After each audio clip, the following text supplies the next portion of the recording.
Although I do love to dive into weird and strange topics, I also love to look into things that are important to the future of our survival, meaning current events. What I am referring to is nature and biology, everything that is currently happening with our planet. We have this entire planet to look at, but yet we are usually only informed about events that occur within our nation, that are not war or politically related. So, if you want to find out what is happening to the earth in another country, you don't always get that news. It slips by you. And because of the increasing frequency of the events, these things often go unchecked because the news of these events begins to blend in with other news. The fact of the matter is, the climate here on Earth is changing. It has always been changing, and it will continue to always change. This is not a side effect of man-made pollution or technology. It is the result of the changing season, not of the planet, but of the solar system. And every day, we move closer and closer to a great climax. The worst is ahead of us, yes, count on it. Moving closer into the world of tomorrow.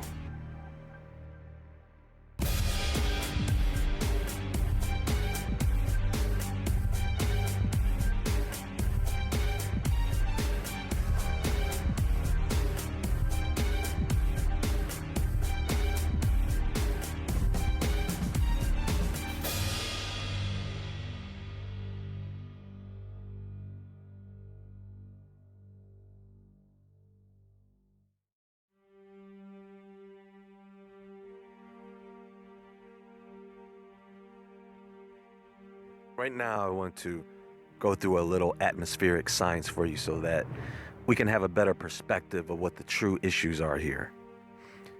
As you may very well be aware of, there have recently been some meetings, congregations of people formed to address the issue of climate change.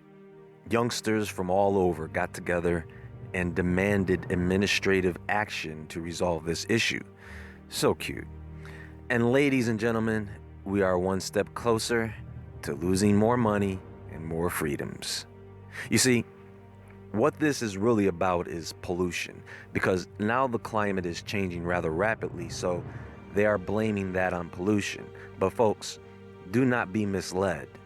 They know the true reason why the climate is changing the way it is, and the cause is not greenhouse gases, but the cause is definitely increasing the release of greenhouse gases when humans have made efforts to some extent to clean up their act. The cause is off planet, something man has no control over, and it is meant to be that way.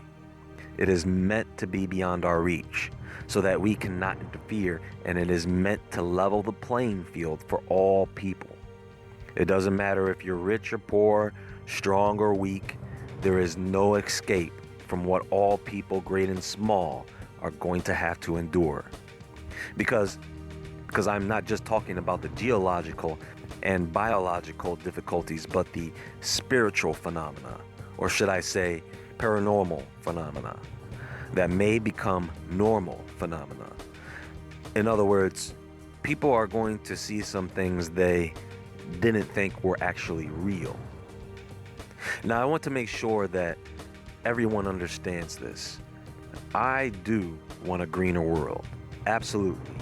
I appreciate pollution just as much as any sane person would. Not at all. But I do not appreciate being lied to. You know, folks, my efforts put into this channel, these videos fall under the category of entertainment because that is my intent, to entertain you all, but at the same time drop nuggets of gold.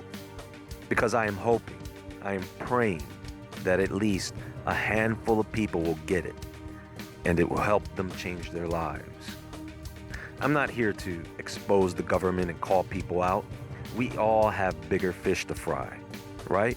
Am I right? So here, I'm just going to explain reality, and then you can decide for yourself. Now, there are about 6 main gases that are considered greenhouse gases, meaning the gas can absorb infrared radiation coming off of the Earth and then re-radiate that energy back to the Earth. The greenhouse effect.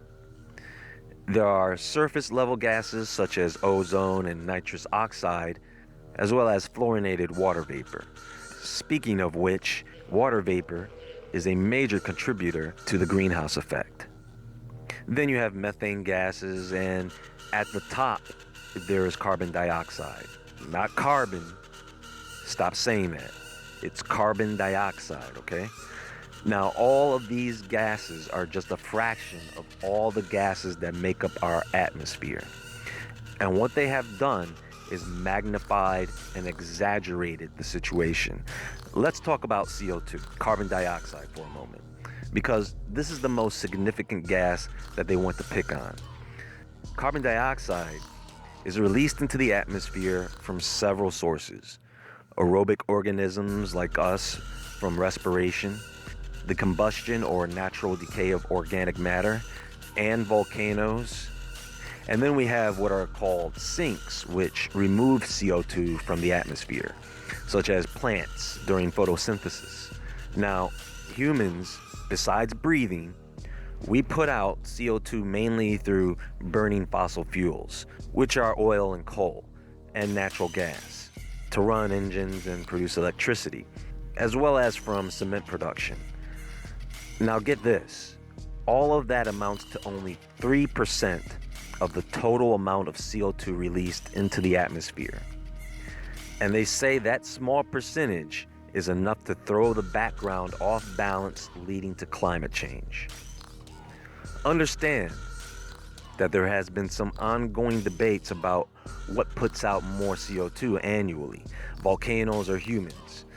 And I'm telling you, it doesn't matter, because CO2 causing the climate to change to a degree where we are getting crazy weather is just a theory. Climate change as a result of CO2 levels defined by the IPCC is just a theory. This would suggest that there is too much CO2 in the atmosphere, which is a bold-faced lie. By the way, burning of fossil fuels is an organic process. We are carbon-based life forms on a carbon-based planet. What if I told you that we are living in a time when the CO2 levels are low? For those of you who have greenhouses to grow plants, let me ask you something. What do you have to pump into the greenhouse so that your plants will grow healthy and green? CO2, right? You mean to tell me that the CO2 that's already in the air is not enough? See, what they are attempting to do is get more young people on board with this, because one, they are already being miseducated, and as more green alternative energy options become available, because we will soon have the option to burn fossil fuels or not, they want to eventually punish governments for choosing fossil fuels over greener options. And in turn, these punished government bodies will tax its citizens for this. Gas and oil prices will become extreme. At the same time, the more people that turn over to solar power in mass can cause overloading on the power grid due to the influx of extra energy that the power grid cannot handle. Isn't it interesting that they want to take control of and reduce a compound that is essential to life? Does that make sense to you?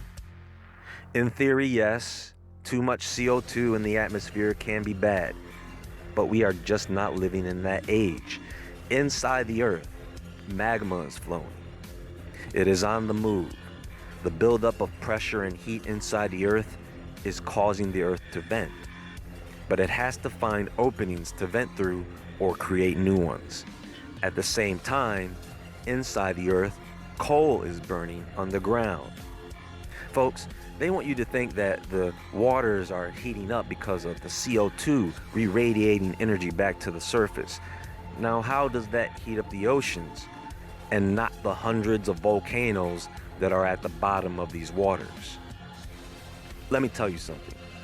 Let me just give you all a little history here. Now, The amount of CO2 in the atmosphere right now measures to around 400 parts per million, okay? The fossil records show that around 600 million years ago, the CO2 levels were around 7,000 parts per million. About 480 million years ago, they dropped down to about 4,000 parts per million. But the temperatures back then were at a consistent temperature at about around 72 degrees. Now what happened is those numbers jumped up to around 4,500 parts per million, and the temperatures dropped. At the end of the late Carboniferous period, CO2 and temperatures rose again. This is around the dinosaur era. At around 180 million years ago, the CO2 was around 2,500 parts per million, and the temperature dropped from around 72 to around 61. Then CO2 levels dropped again, and temperatures went back up during the Cretaceous era. There has been significant temperature changes before early settlements in Europe. Places that were too cold became warm. Agriculture changed when the temperatures dropped again. In the last century, between 1900 and 1945, the temperatures rose, then started to cool down. Then the temperatures rose again, and in 1998 began to drop again. Now the temperatures are changing again, and no, it ain't no CO2. Remember, 3% is what we put out. That means there's 97% that is naturally released into the atmosphere. And it's our 3% that is making the climate go crazy. You know, I just finished playing the Illuminati card game, and I'll have some of that footage up soon. And there was a card called Science Alarmist. It was so funny. It reads, "The hole in the ozone is enhancing the greenhouse effect. Our rats died. Our experimenters don't look so good either. And another species becomes extinct every 35 seconds. Don't worry about the details.